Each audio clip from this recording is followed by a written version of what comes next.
Every team, every topic, everywhere. This is Believe.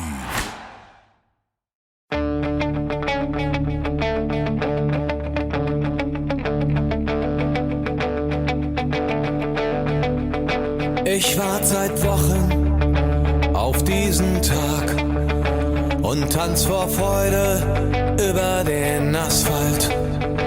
Als wär's ein Rhythmus, als gäb's ein Lied, das mich immer weiter durch die Straßen zieht. Komm dir entgegen. Hello and welcome to Gegenpressing. I'm Manuel, Veth. He's Stefan Bienkowski. How's it going, Stefan? Yeah, very, very well. Another fun weekend of Bundesliga football. Here we are, taking it all in. Champions League to come. Can't complain. It's so fast at the moment. Back-to-back games. Cramming in as many games as possible ahead of the World Cup. It's been so fast-paced. Yeah. And we have absolute chaos, Stefan. Absolute chaos in this league. A league that looked to be dominated by Bayern Munich has Union Berlin and Freiburg at the very top. It's fantastic, isn't it? Yeah. It's kind of exactly what we want as Bundesliga fans. I guess unless you're a Bayern fan, I'm not even sure Bayern fans are that upset. We'll see. We can dig into it a wee bit, but yeah, it's fun. It's been fun, and it's completely not what I expected. And yeah, as I said, we have a ton to discuss. So let's do all of that after this break. This episode of the Gegenpressing podcast is brought to you by BetOnline. BetOnline is the fastest and easiest way to wager on all your favorite sports, contests, and events with first-to-market odds and lines. Find reviews and news for every league, including Major League Baseball, NFL, NBA, NHL, combat sports, esports, and even golf. BetOnline continues to be the top online resource for all your sports information, from live in-game betting, props, and futures. Head to BetOnline today or use your mobile device to join today and make your first sports bet. Use our promo code BELIEVE50, BLEAV50, BELIEVE50 to receive your 50% welcome bonus on your first deposit. BetOnline, where the game starts. Yeah, are we going to start with Bayern, I guess, this week? We should probably start with Bayern, right? Yeah, let's do it. 2-2 against Stuttgart. I guess there's a lot of rotation at the moment, right? I'm sort of trying to sort my thoughts here because you had a feeling throughout this game that they would drop points. And even when they went up a second time against Stuttgart, and I think they were quite lucky, actually, because Stuttgart had a perfectly good goal called off too, right? I think it was Gyuriassi who scored after, I don't know, Kimmich gets slightly tucked and just falls down and gets the whistle. I have no idea why that got called back. And I think most Bayern fans agreed with that. But it's now this third time in a row, excluding the Champions League game where I actually thought they were excellent. Funnily enough, against the best opponent that they faced in the stretch, that they dropped points. And it was, at least this time they took the lead, right? But they gave away the lead against Gladbach. Then they gave away the lead against Union. They didn't give away the lead here, but they were twice up and they still dropped 2 points. And there's a lot of rotation, of course. And Nagelsmann is forced to do this rotation because, as Kerry Howe, friend of the show, reported for Sport 1, there is quite a little bit of upheaval within the squad about playing time, right? So he's kind of forced of rotating quite heavily. But you would think that with the quality he has on the pitch, even 17-year-old Mathys Tel scores in his first Bundesliga game, becomes the youngest Bayern goal scorer in history, that there is enough quality there to, by all due respect, beat Stuttgart, right? Yeah, it was an odd game. It was an odd game in the sense that I had a good rant about it beforehand, moaning that Sky had picked this game, saying it was going to be a pretty one-sided affair, and then obviously, as these things always happen, when you complain about it, the opposite happens, which I was more than happy to see. I had all these people being like, "Oh, I get it up, you know, it was actually a fun game," and I was like, "Why? Why is that a bad thing? Why? Why would I be upset about that?" Anyway, no, it's kind of what we've seen from Bayern quite a lot this already this season in the league. I do kind of wonder if part of it's kind of what I said after the Inter game, in the sense that front line's very well equipped to deal with teams that come out and attack Bayern. But when it comes to actually playing against teams who maybe sit in a bit more, I know Stuttgart were very good at kind of closing Bayern down, but they're also very defensive when they had to be. And once again, this Bayern team just struggled with that. And there does seem to be a real issue with Nagelsmann getting this team to really jump up a gear or two. I don't know why, but I think there's maybe kind of little individual things around the pitch. I thought Leon Goretzka looked far from fit, and I think him in the middle of the pitch really it really seemed to kind of limit Bayern in terms of the kind of speed. I thought, you know, I don't want to be too harsh on the kid because he is so young, but he obviously got all the headlines, and fair play, he scored a good goal. But I actually thought Tell did very little except for that goal, which was also kind of deflected as well. So again, I don't want to say he's got his goal, fair enough, he'll be fine, but I also kind of thought he didn't actually have enough presence about him throughout the match. It did seem a little disrespectful to an extent, for that Nagelsmann thought he could just kind of throw this kid in and Stuttgart were just going to crumple in front of them. And I don't know, it was a very, very odd game. It's also just kind of playing Müller up front as the kind of striker. It just kind of screamed as though Bayern were just resting players. And even just, I'm just kind of thinking now, other things that I kind of picked up on through the game. Mazraoui, the fullback, I thought he looked like he still has to settle in. De Ligt looked slightly off the pace, shall we say. He looked almost over eager to kind of compensate for certain things. I'm not quite sure where that came from. Obviously, the most obvious one came in the penalty at the end of the game, which was completely unnecessary. And then there's so many instances where Kimmich gets caught in possession. I think Bayern were very lucky for that to be pulled back as well. So in the end, Stuttgart could have probably won this game quite rightly, without a huge amount of complaints from Bayern. So I think the only player who really stood out to me was maybe Davies, and at times it felt as if he was almost single-handedly trying to run through Stuttgart's defence.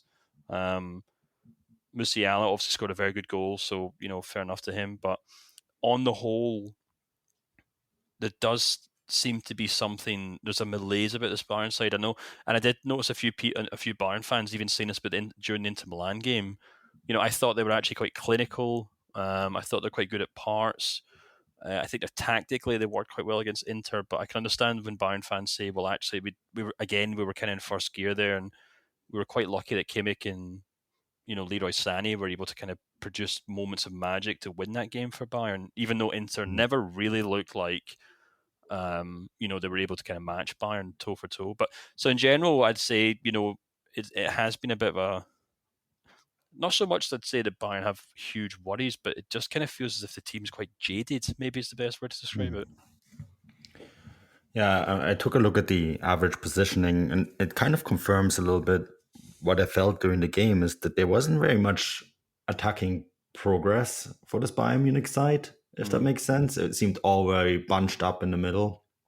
Stuttgart were much wider and even further forward. And Pellegrino Matarazzo with a 3-3-2-2.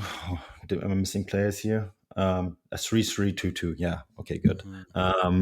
And I sense that, this is the all-important question.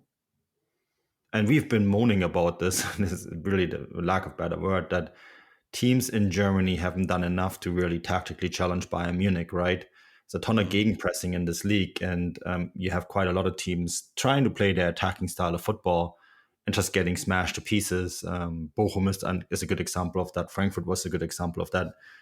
But recently, in the last 3 games, you have teams kind of looking at Bayern Munich and say, well, wait a minute here. we'll probably have to approach this game a little bit differently. And there is actually a formula now to get points of them.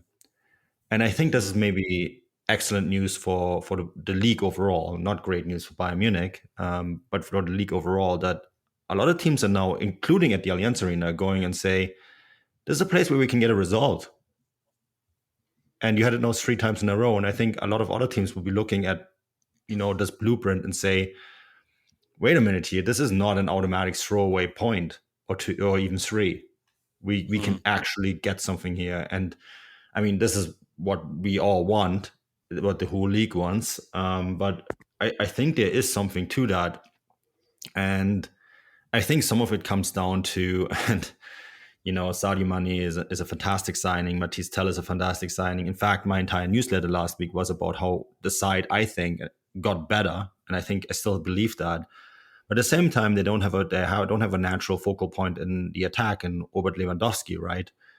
And that means that was always an avenue that you really couldn't shut down, especially that Müller-Lewandowski combination. And right now, because the team hasn't really found itself, because you have to put these pieces all together, teams are finding ways to shut down Bayern Munich because they're not exactly clicked in gear yet. And as you kind of said, the looming issue here is obviously going into the Barcelona game, where Barcelona are now flying with that number 9 that used to be the guy who would unlock these games for Bayern Munich. And I was kind of saying this on Twitter on Monday about the kind of Harry Kane rumors that kind of bubbled to the top of this bubble to the surface again. Hasan Salihamidzic was asked about it during the week in the German television, and he says, we've not spoke to anyone. We're quite happy with the players we have. And the point I was trying to make... He has to say that. Yeah, of course he has to say that. But the point I was making on Twitter was that we're probably going to have these rumors pop up every time Bayern fail to kind of really score goals and see out games, because the natural reaction to these games is, well, if Bayern had a proper striker in the box, they probably would score from them, Now, can't really lay the blame here at Sadio Mane because he wasn't playing. But Bayern were essentially playing in our strikeless formation, and it just didn't work. So I think we'll have to kind of wait and see what happens in this Barcelona game, because I do kind of think Nagelsmann set up this team to challenge in the Champions League, and a team like Barcelona, who will obviously be obliged to attack Bayern and to try and play their own game of football, could fall straight into that trap. So we could very easily find ourselves in a situation where Bayern are absolutely thriving in the Champions League, but they're actually still kind of struggling to get through in the Bundesliga, which I guess is no bad thing if you're a fan of the league. And there's historic precedents for that, where Bayern Munich, in the 70s, when they were the most dominant Bayern team, other than the one we currently have, they were always very dominant in Europe, but they actually struggled in the Bundesliga. They just kept qualifying for Europe because they used to win the European Cup, right? And the last time they did not win the title, in 2012, when they also lost that ill-fated Champions League final to Chelsea. They were actually really dominant in Europe too, but not very good in the Bundesliga. So I think there is precedent for that. And I mean, they might have taken a long look at this and said, do we really care if we win a 10th title? Of course they do, but seemingly. But at the end of the day, if they win the Champions League but not the Bundesliga title, is that really the end of the world for them? No, not at all. And there might be an argument to be made within Bayern that that's what they're focusing on. If you ask Bayern if they would win the Champions League but finish second in the Bundesliga, I don't think there'd be a huge amount of complaints about that. No, I mean, they would publicly complain, but internally I don't think they would. Because they would just say, okay, we'll win that again next year. We have 30-something of those things lying around in our museum, it's not like that one more or less is really that important, but I am that what they want is Champions League domination. And I 100% agree with your point that you made on Twitter last week, and I kind of alluded to that in my article as well, is that this team is built for Champions League success. This is a direct response of what happened to them against Villarreal. Right? Yeah. And of course, and with the greatest respects, Julian Nagelsmann hasn't come to Bayern to win Bundesliga titles. He's come to win the Champions League. Yeah. Because that's the one thing that will prove that he's in that top tier of football managers. Another league title at Bayern's not going to do that. Just like Pochettino winning Ligue 1 with PSG last season didn't really move the dial at all in terms of his reputation. So, Nagelsmann knows that that's where he has to make headway if he's to kind of continue progressing as a head coach. Yeah, and you bang on with that because look at Tuchel and the reaction by Chelsea fans. He had a good reputation as a head coach before he became Chelsea manager. Won League on many occasions, won the German Cup, but at Chelsea he didn't win a league title, but he won the Champions League, right? And this is why you have such a negative response from Chelsea fans on his firing, because that is really what made him stand out for them, that he had that master class performance against City in the final. And speaking of Chelsea, did you hear the Athletic podcast with David Ornstein with the rumor that they supposedly also looked at Julian Nagelsmann? Thought that was curious. I did not hear, but luckily you told me just before we started recording. Yeah. It's curious. I do think it's curious that they considered that. I mean, I know that they've considered it in the past, when Nagelsmann was still at Leipzig, and then Bayern swooped in real quick, and they went for Tuchel. And I do find this curious that the name keeps popping up. I mean, I think you would struggle to find a football club that could entice Nagelsmann away from Bayern at the moment.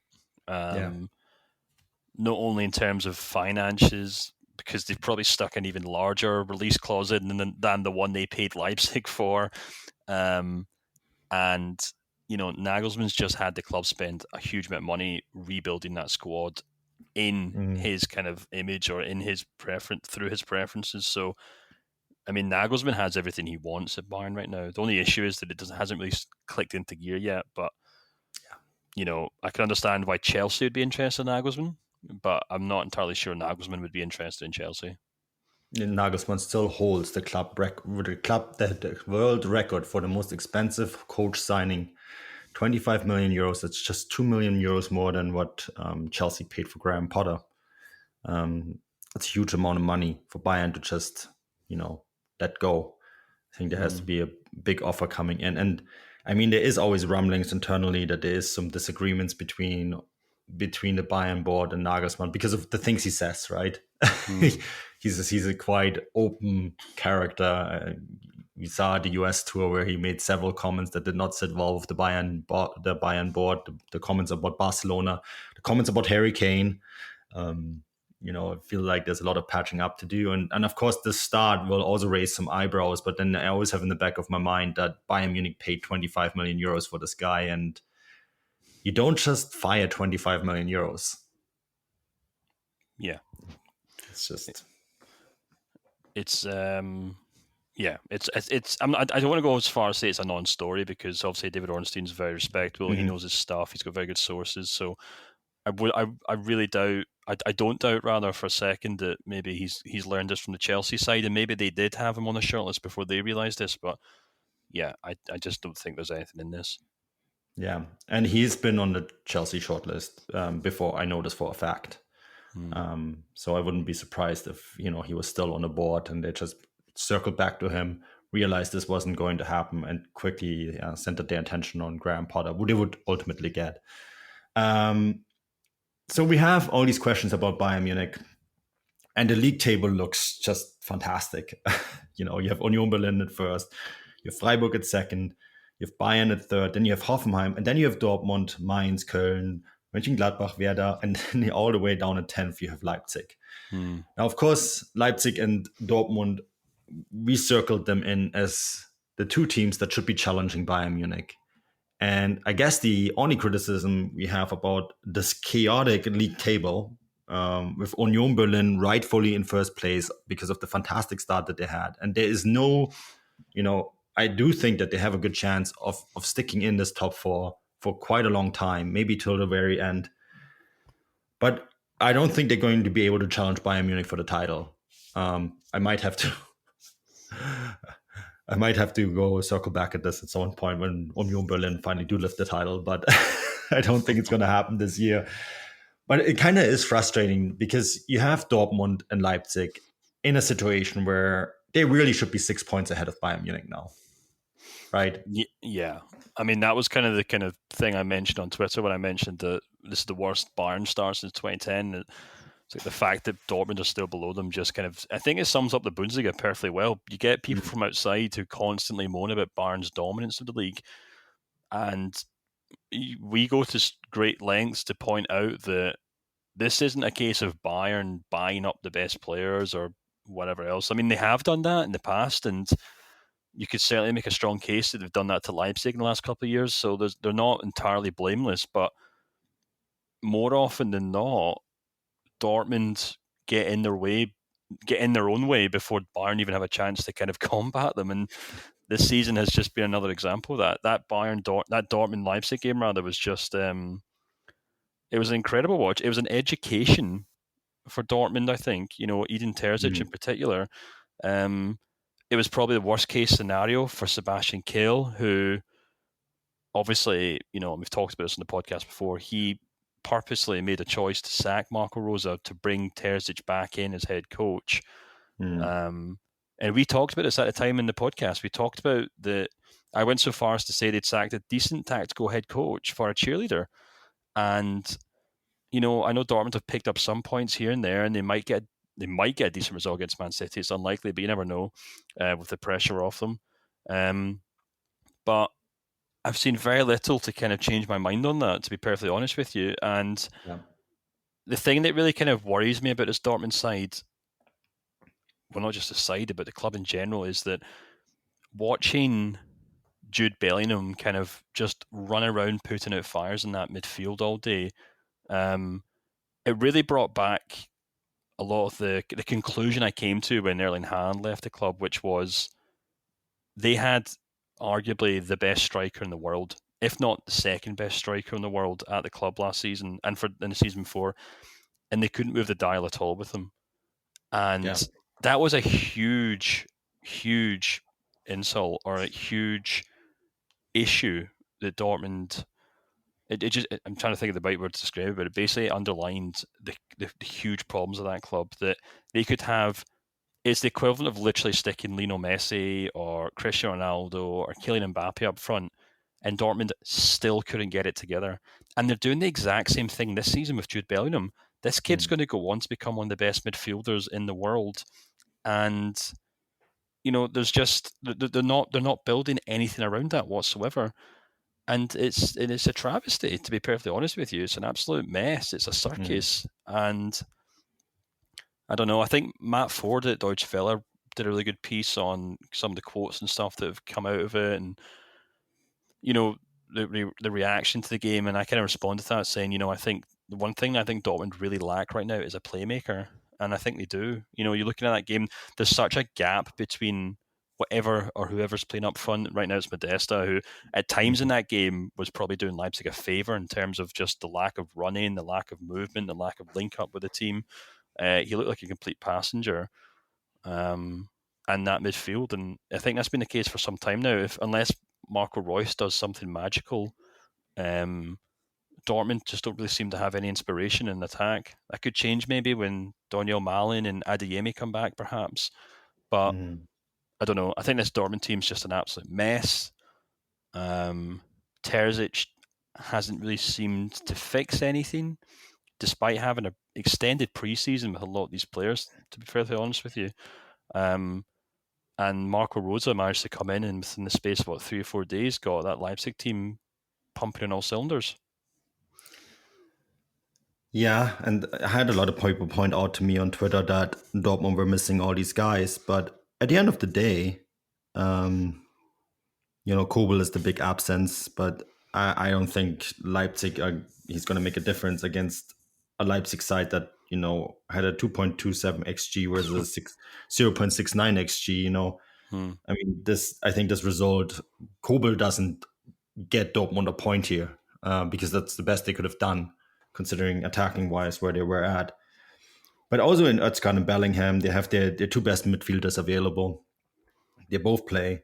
The back four is what it is, right? Schlotterbeck and Süle both start, and that's probably where your worries are at. Like, yeah, okay, your best attacking players are out.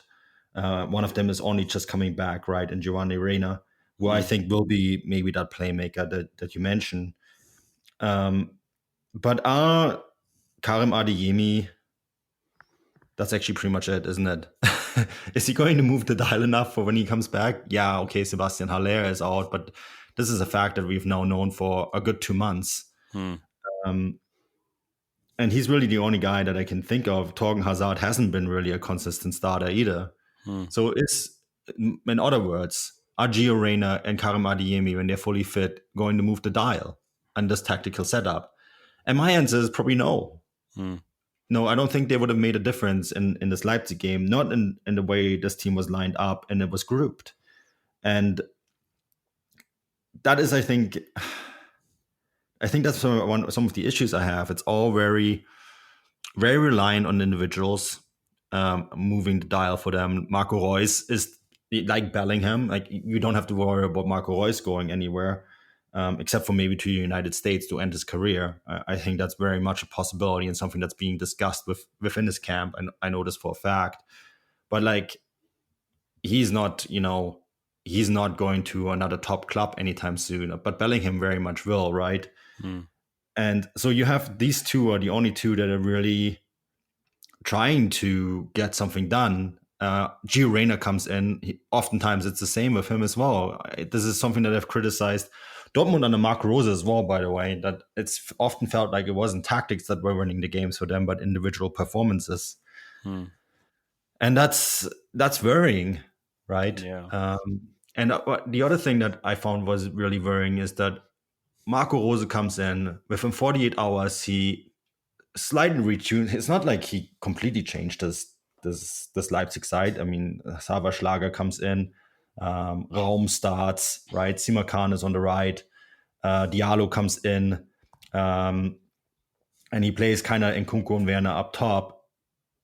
But it's not like he makes a huge amount of adjustments. He just makes a few small tweaks that were probably obvious for a lot of people. And it's enough. It's enough to beat the Dortmund side. Yeah, I think the thing is, like, Dortmund fans have a fair point to make in terms of the missing players, but Dortmund fans have been saying this for the last 10 years now. Oh, injuries here, injuries there, injuries. It gets to the point when you have to say, well, there's clearly something inherently problematic with the club, and I know that is a genuine issue that Dortmund fans do talk about. But even though it was quite a threadbare bench they had on Saturday, when you look at the key players or the senior players that they had on the bench, I think that actually illustrates a bigger problem. They had Emre Can, a player who's probably one of the highest earners at the club, who continually struggles to do anything when he comes on the pitch, if not a problem. Mats Hummels, okay, not as bad as Chan, but obviously another liability. They got Mukuku, a young player who's been mucked about in terms of playing time, in terms of what he's been promised. No idea where he fits into that team. He must have been watching that game baffled as to why obviously Modeste starts in front of him, because Modeste was horrendous. And you got Gio Reyna. Marius Wolf starts on right wing over Mukuku. Exactly. And then you've got Gio Reyna, who, for the best will in the world, at this moment in his career, has proved that he can't stay fit for a full season. So, obviously, and don't get me wrong, they had 2 or 3 really young players on the bench to fill in for other players who were out injured. But this isn't as if it's not as if this is all just kind of an unexpected turn of events for Dortmund. They haven't been able to rely on Emre Can for some time now. They haven't been able to rely on Mats Hummels for some time now. They haven't been able to rely on Gio Reyna for some time now. Mukuku, they haven't been able to fit into that team for some time now. So it's that's the crux of the issue here. It's not the fact that Adeyemi or Kobel have been out injured. It's the fact that the players that they fall back on are still not good enough. That's the difference between Bayern and maybe potentially RB Leipzig. Their second string players just aren't good enough. and because they get injuries so often, these problems are constantly exposed. So I've only got so much sympathy for Dortmund in this regard because a lot of it just kind of feels like a problem of their own making. Yeah. I'm really curious about the mood in Dortmund. Flying on Wednesday, Stefan, and I will be at the Revier Derby on Saturday. So don't worry, there's going to be lots of content on this on our newsletter. Can we talk about that? Can we talk about that for a moment? Actually, yeah, we should. Just because I know we don't have it in the notes for the podcast, but it's just something I've picked up on there. So Dortmund go off and play Man City this week, which is on actually Wednesday, right? Yeah, which is and probably that game is on because it is in Dortmund. Just need to underline that too. That's probably a blessing in disguise in the sense that there's just absolutely no expectation on them to win that game. So, Terzic is kind of fine. He can. I mean, obviously, it's not great having to come up against Pep Guardiola at any point, but there's just no expectation on Dortmund to do well in that game.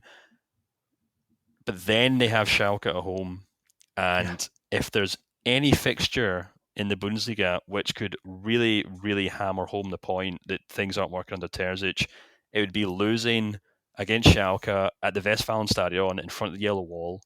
A Schalke team who, to all intents and purposes, are pretty average at the moment. They're kind of grinding out results. They don't look great. They look okay. Not remarkable at all. If Schalke are able to cause them issues, and if Schalke are even capable of winning that game, I think we might see the cat amongst the pigeons in that regard. And things could get really, really messy at Dortmund. I agree.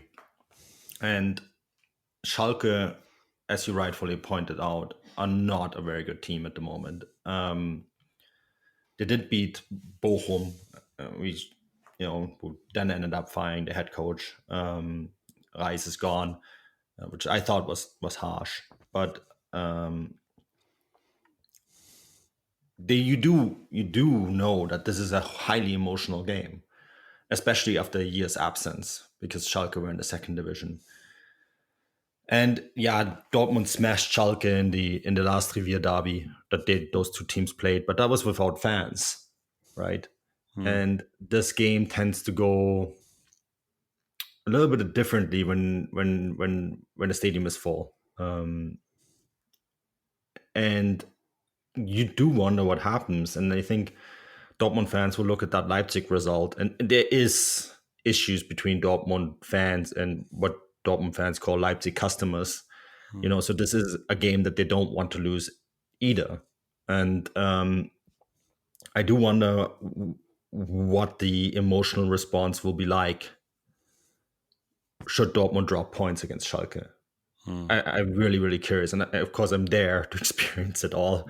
So don't worry, I'll let everyone know how I see it. But and this is a must win. This is a must win.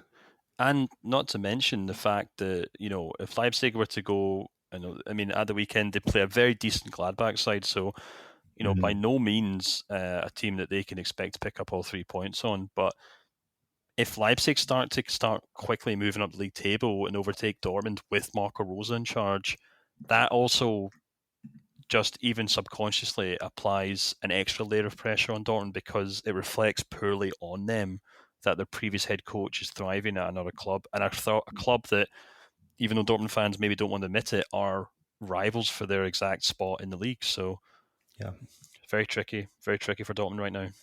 No, I just remember when I was on Stefan Buskow's Yellow Wall, he said with a big smile on his face that if Dortmund win this game against Leipzig, they're 10 points clear in the table. That tells you everything you need to know how the Dortmund fans felt about that game, right? Obviously, the absolute opposite was the fact. I actually felt it was Leipzig looked like the team in the top four and not Dortmund in this game. They were miles above them. It was never ever any close. And that would really worry me. Yeah. Right? Well, the interesting thing about Leipzig is, and I was thinking about this today actually, in regards to, because someone was asking me whether, Leipzig are going to go out and buy a bunch of players in January because they brought this new head coach in. But they've kind of done the opposite of what most teams do. Most teams will go out and bring in the coach, and then they'll say, right, let's spend the next 2 or 3 seasons building the squad that you want. And obviously, that's what Bayern have done with Nagelsmann this summer. At Leipzig, they've kind of done the opposite. They built the squad, spent a lot of money building that squad, and then rejected a lot of money in the summer to keep that squad. And they've decided, right, Tedesco's not the guy to get the best out of this team.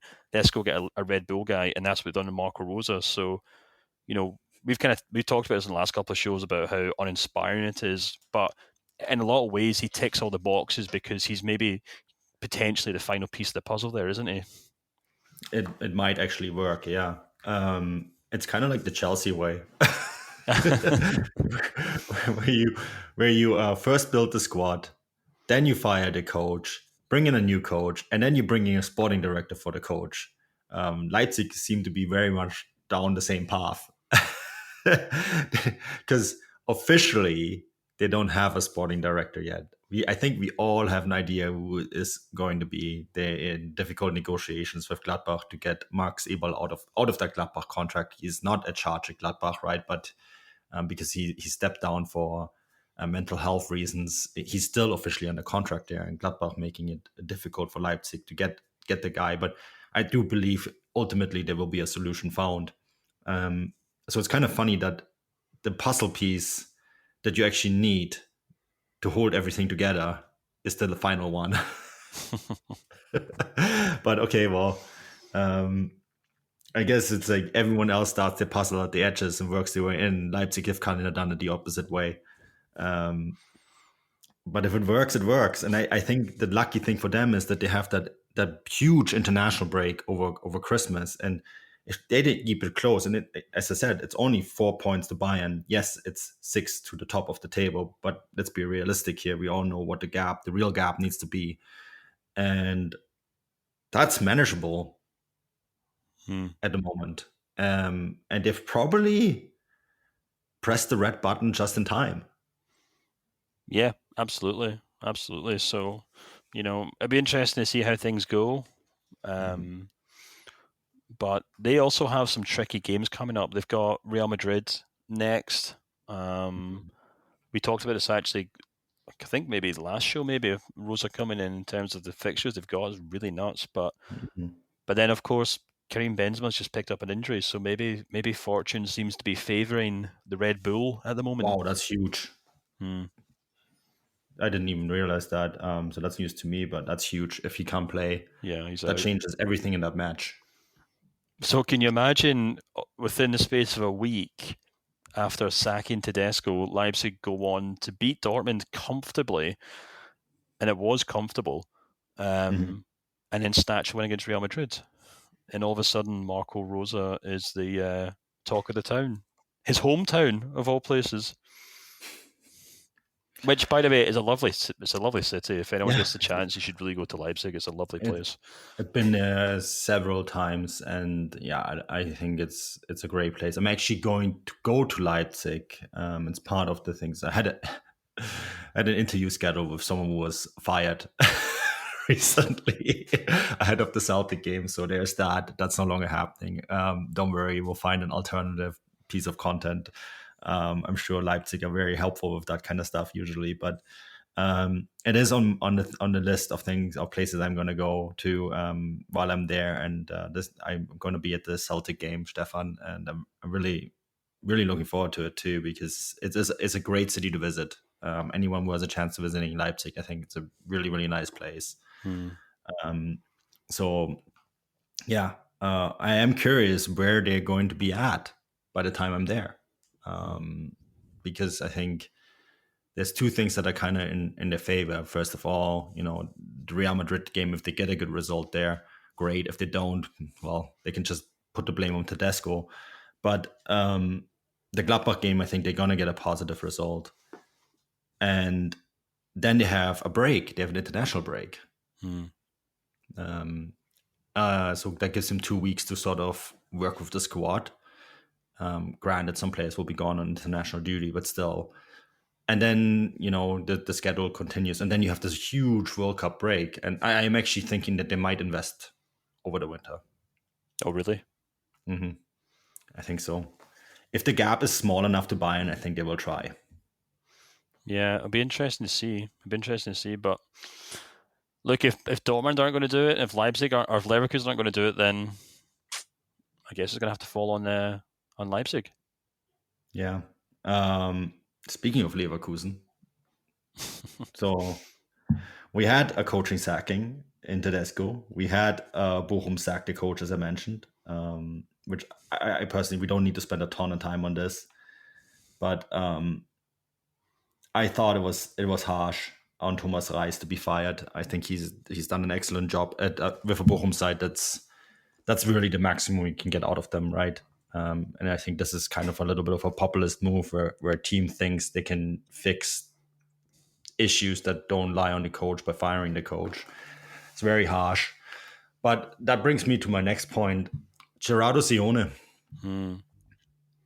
your newsletter is on this particular topic, Stefan. Leverkusen probably, now that Leipzig have beaten Dortmund, smashed Dortmund, Leverkusen probably the biggest disappointment this early on in the season. Oh, without a doubt. Second only to Bochum, who've obviously, as you mentioned, sacked their head coach, who I actually think will probably be back in the Bundesliga before too long. Yeah.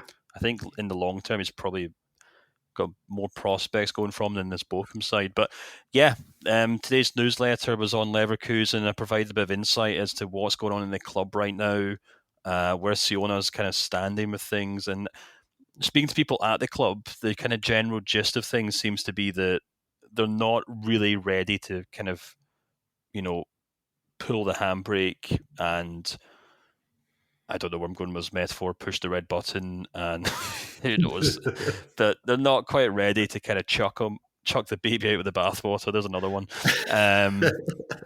Yeah, there's not a huge inclination to sack the head coach right now.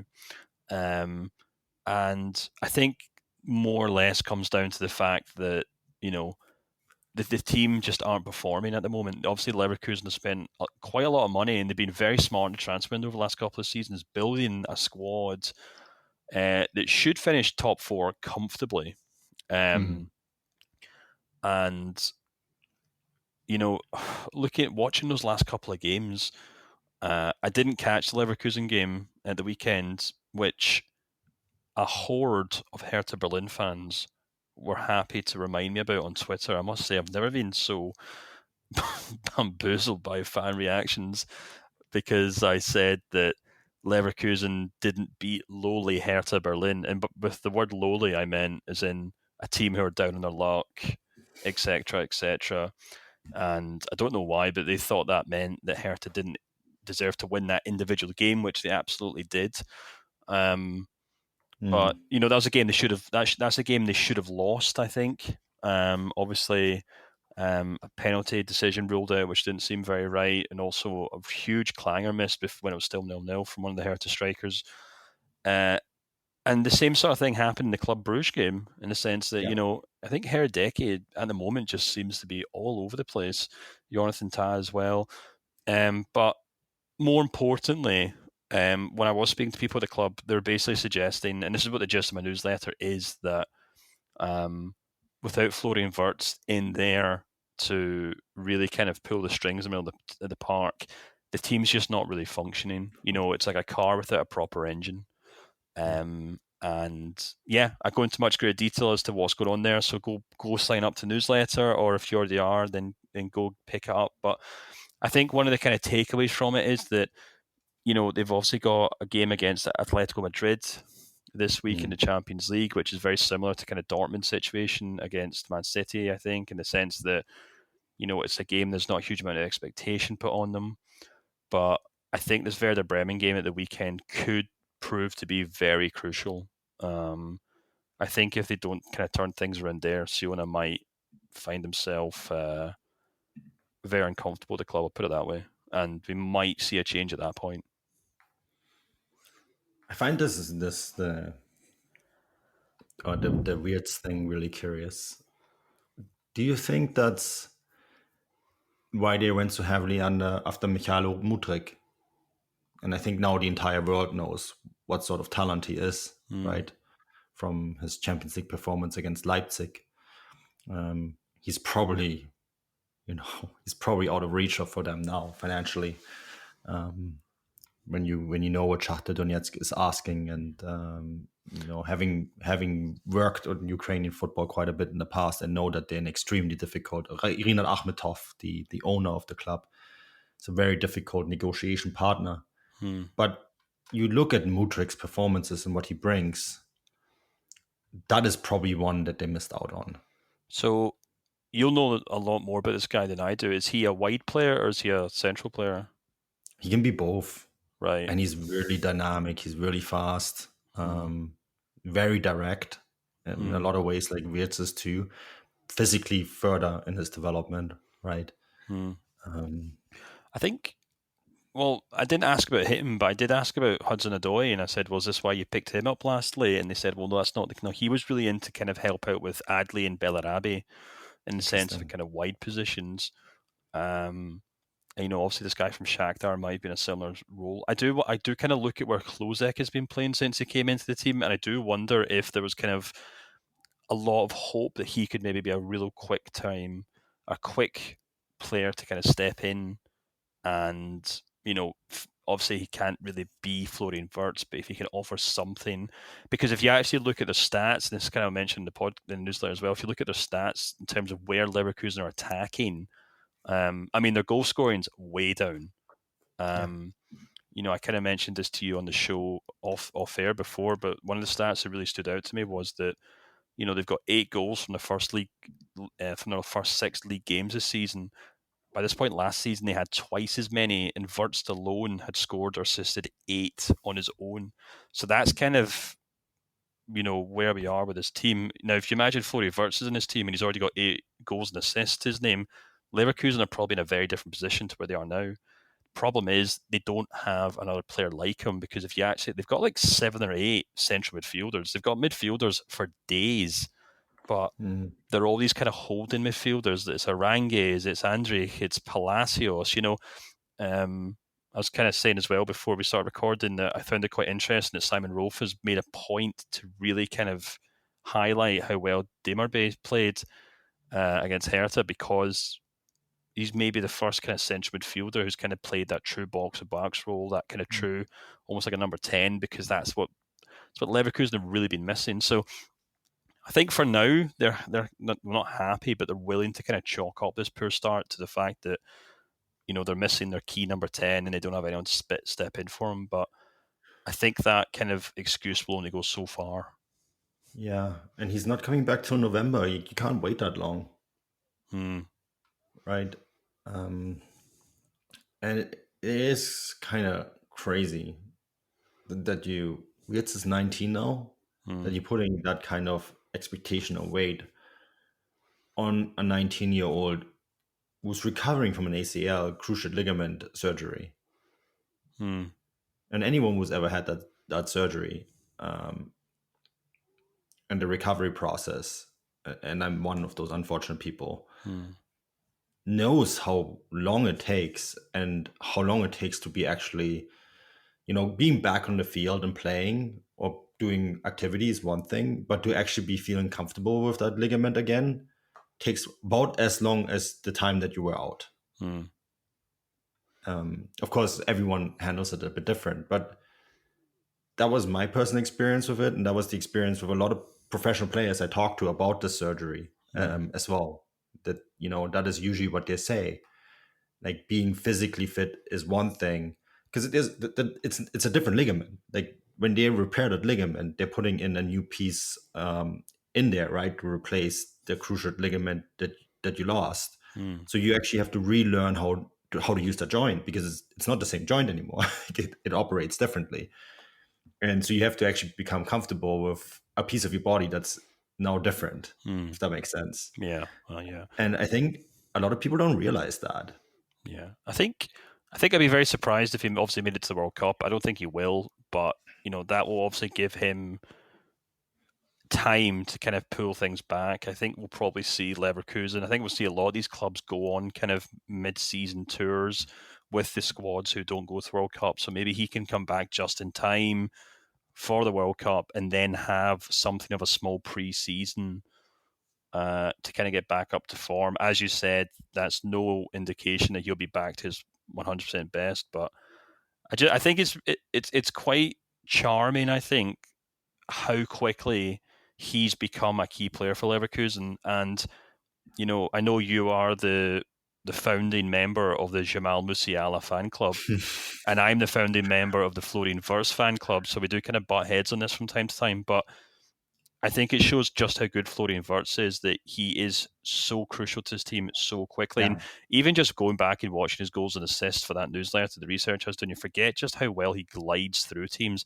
specifically Dortmund. I forgot how many goals he scored against Dortmund, but it's also the case with Musiala. Both these players are already crucial for their teams because not to kind of regurgitate everything we talked about Bayern recently, but if you look at their long list of forward players that they got in the team this season, Musiala's probably been the best performer right now, and he absolutely saved their bacon at the weekend there. So it's very good for Germany that these two players are already so important for their clubs. And let's just hope that Wirtz can come back and still be the player that he was. I'm glad you're saying that about Musiala, because I had actually someone yell at me at Twitter that Musiala wasn't very good on the weekend.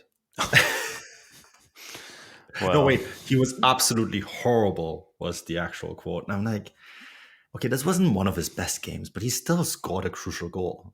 And it was a goal from absolutely nothing.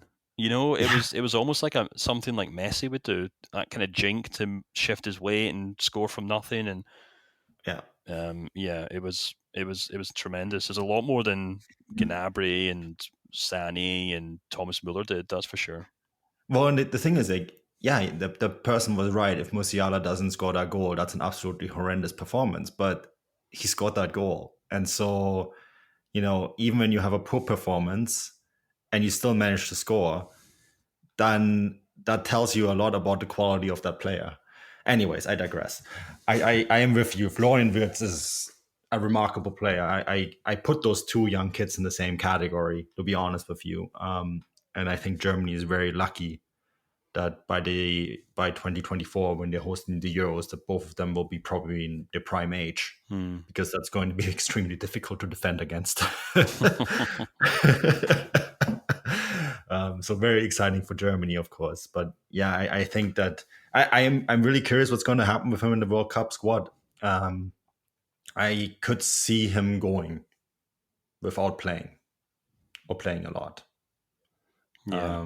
Simply to give him that experience, similar to when the original Ronaldo, the real Ronaldo, went to 1994 World Cup. People forget that he was part of that Brazil squad, but he didn't play, right?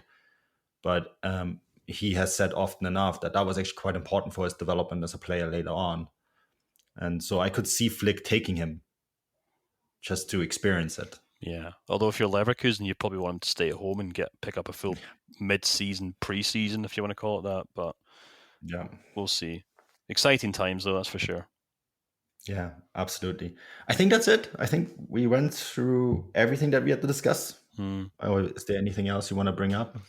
Just to say to folk to sign up to the newsletter if they're interested. Even if you just want to help support the podcast, it's works out at $4 a month, I think. Even less if you take out an annual subscription. And the fun stuff that we've been doing. Obviously, if you're not a subscriber, you won't be able to listen to this. But we've been doing some really fun podcasts where something happens, we drop a note in the Substack. Our listeners jump in with their questions and thoughts, and we spend most of the bonus podcast just going through that and bouncing off their topics, their questions and their opinions. So it's been a really fun way to just kind of talk to you guys, to be perfectly blunt, and of course to help us to support what we do and what we're trying to do even more of. So yeah, if you're considering it, there's a free trial function. Have a look at it, see what you think. Manu is jet setting across the world to back to Germany to dig into all sorts of interesting topics on the ground for us. So there's a lot more interesting stuff coming. So definitely take a look if you get a chance. Yeah, and your newsletter this week, fantastic stuff. Absolutely worth reading. And yeah, please stay in touch with us if there is something that you want us to cover. We're more than happy to dig into that as well. and the interaction has been great. It's been really nice talking to you guys all. It's one thing having just anonymous numbers, listener numbers, but actually having people who engage, it's really great. And we really appreciate all the questions. So yeah, that's been fantastic. And yeah, there's going to be good content this week. I'm going to do something on the Revier Derby. Leverkusen newsletter is, of course, up already. And then we're probably going to dig into the Bayern-Barcelona game right after it happens too, right, Stefan? Yes, that's a good point, actually. So if you are a subscriber and you're wondering when the bonus show will be out this week, it will be another post-Champions League one. Yeah. If that makes sense. So, yeah, it'll be a little later than usual, but that's just so we can pick up the results. Yep. On that note, this show is brought to you by Veth Online, and we'll be back later this week with more content. Until then, auf Wiedersehen.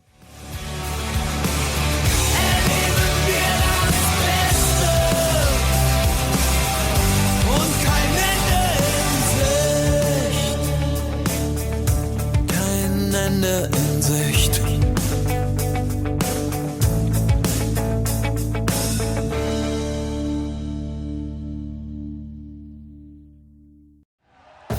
Thank you for listening to Believe. You can show support to your host by subscribing to the show and giving us a 5-star rating on your preferred platform. Check us out at Believe.com and search for BLEAV on YouTube.